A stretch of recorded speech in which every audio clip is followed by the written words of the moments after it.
My presentation is titled The Puritan Pilgrim Influence on the United States Constitution. Who were the Puritans?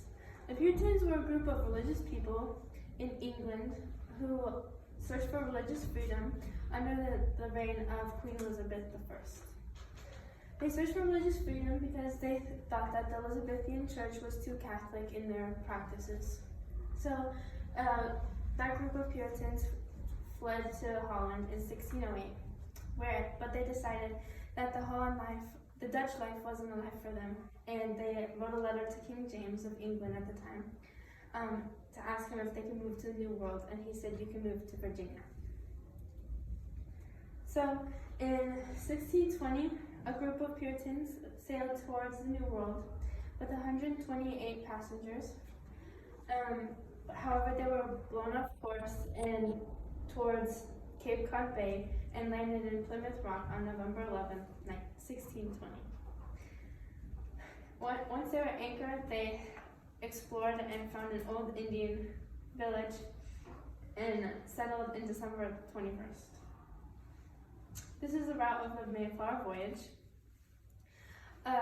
One passenger named William Bradford, who was a well-known Puritan who was very influential amongst his peers, wrote in his journal, quote, "They fell upon their knees and blessed the God of heaven, who brought them over the fast and furious ocean, and delivered them from perils and miseries thereof, again to set their feet on the firm and stable earth, their proper element." What was the Mayflower Compact? The Mayflower Compact was a compact made of 41 of the male passengers aboard the Mayflower. In this compact, it was composed of two main points: the allegiance to King James and a devotion to God. This compact was known as the Puritan Constitution because they used it as a guideline in their government. What was the Puritan influence on the U.S. Constitution? The coming to New England for religious freedom influenced the First Amendment of the U.S. Constitution, which was, quote, "Congress shall make no law respecting an establishment of religion." Our second example is private property rights and personal land. Through trial and error, the Puritans decided that it was easier and more productive to have private land instead of communal land because more things got done. And that influenced the Fifth Amendment, which is, quote, "Nor be deprived of life, liberty, or property without due process of law, nor shall private property be taken for public use without just compensation." Another example is the Plymouth Colony General Court, which was an annual meeting held by the elected representatives, which influenced the Article 1 of the Constitution, which describes the legislative branch and its representatives and its duties.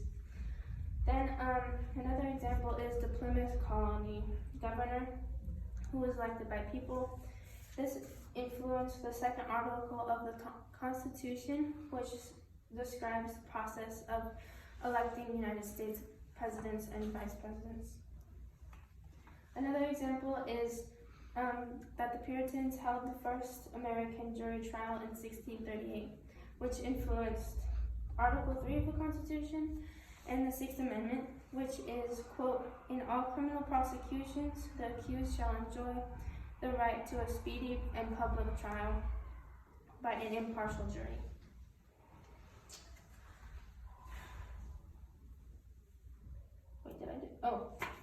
The final example is the Puritans conducted the first American peace treaty, which was with the Indians, and this influenced the Article 6, Clause 3 in the Constitution, which is, quote, "All treaties made or which shall be made under the authority of the United States shall be the supreme law of the land."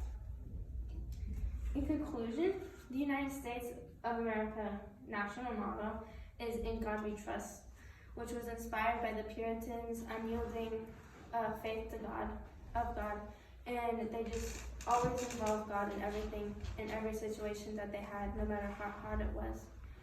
And this inspired the national motto. And that is it. Any questions?